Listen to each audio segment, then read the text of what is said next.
acho que a gente pode falar, a gente falou de trazer a diversidade para a estratégia de negócio, e aí eu imagino que a partir do momento que uma empresa consegue fazer isso, ela traz a diversidade para dentro da cultura, para dentro do seu DNA. Então, queria que você comentasse um pouco também, não sei se esse é um desafio ainda maior, e se já tem empresa que de fato consegue fazer isso de uma forma muito legítima. É um desafio, na verdade, né? Quando a gente olha como que a gente, de fato, traz isso de uma maneira transversal, né? Por isso que eu costumo dizer que é um processo de transformação cultural. Não é algo que a gente faz hoje e que automaticamente a gente vai ter resultado. É uma jornada, e é uma jornada que eu brinco que é um caminhar que se faz caminhando. Porque, como eu disse, não tem receita de bolo, então é justamente nesse andar que a gente vai descobrindo os caminhos. Às vezes a gente vai ter que parar, voltar alguns passos para redefinir rota, faz parte, porque pessoas entram e saem o tempo inteiro, a estratégia muda. Mas esse olhar é pensar que diversidade, equidade e inclusão, ela não pode ser responsabilidade de uma pessoa, de uma área. É importante estar personificada assim dentro da empresa. A gente vê que muitas empresas ainda hoje não têm uma área dedicada a essa temática, fica de fato dividida com os profissionais da área de recursos humanos ou com grupos de afinidade.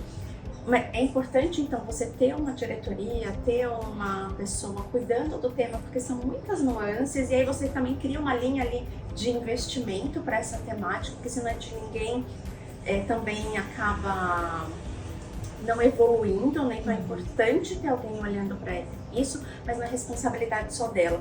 Ela tem que ser parte do dia a dia da empresa, desde a pessoa da limpeza, da recepção, do segurança, até a alta liderança, né? Até o CEO, até a presidente dessa organização. E todos os processos começam a ser olhados com esse viés. Por isso que é de uma maneira transversal, é de uma maneira parte de uma transformação de cultura, porque para isso, e aí ela tem que ser do negócio, porque ela tem que estar no dia a dia, ela não pode ser só num evento, não pode ser só numa plaquinha, não pode estar ali traduzida só numa política. É de fato no dia a dia que a gente percebe se aquilo está sendo implementado ou não. Por isso que as ações de conscientização, os treinamentos, é importante a parte teórica, mas é importante também dizer o que a pessoa precisa fazer no dia a dia. Tem uma pesquisa da Gartner que eu gosto muito de trazer, que ela mostra, mas que assim, a grande maioria das empresas ali, mais de 80%, falaram que a empresa tinha uma estratégia de diversidade e inclusão. Só que quando você perguntava para as pessoas se elas sabiam o que elas tinham que fazer no dia a dia, só 27% das pessoas diziam assim, sim, eu sei como colocar isso em prática. Então é importante as pessoas entenderem como que se conecta isso no dia a dia e na realidade delas. Por isso que tem que ser uma estratégia de pessoas e de negócios também. E aí você pergunta, né, como que isso se conecta no dia a dia de negócio. Então, olhando para o seu produto, para o seu serviço, então daqui alguns exemplos, né? Você tem a Havaianas com Mini Pride, ela fez a Gerando Falcões, que tem a PepsiCo com o Rainbow da Doritos, que está sempre ali na parada LGBT+.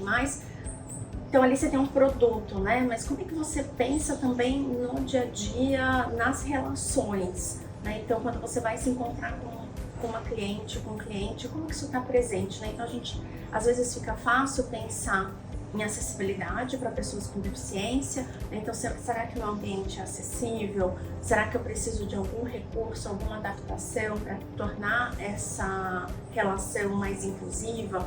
Né? Às vezes com uma perspectiva de respeito à identidade de gênero e orientação sexual, mas também de gênero, né? A gente fala muito do machismo diário, né? Às vezes, quanto que as mulheres são muito mais interrompidas durante uma reunião, ou que muitas vezes elas não são ouvidas, elas estão ali dando a ideia, e aí ninguém corroborou a ideia, mas aí um homem vai e fala exatamente a mesma coisa, e de repente aquela ideia ilumina o ambiente, né? Então esse olhar, essa percepção, ela é treinada.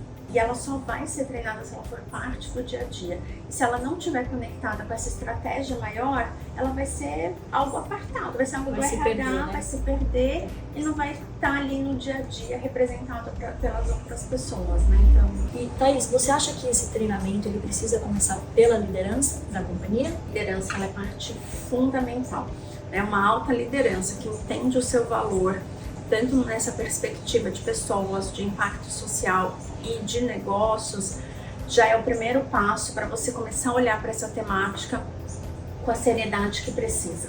É lógico que o bottom-up funciona, mas essa alta liderança ela precisa estar comprada. E aí eu digo mais, né? Acho que além dessa alta liderança, a gente tem ali a média gerência. A média gerência que no fim do dia é quem contrata, promove e demite as pessoas, né? Ela tá ali nessa relação direta com a diversidade. Então essa média gerência é fundamental. Não só esse trabalho de conscientização e treinamento para saber como é que faz todo esse processo da gestão dos times diversos, mas de fato para colocar isso em prática e trazer os resultados que a gente espera. Só que essa autoliderança, ela tendo essa consciência, ela é fundamental para dar essa base, esse resguardo para essa média gerência.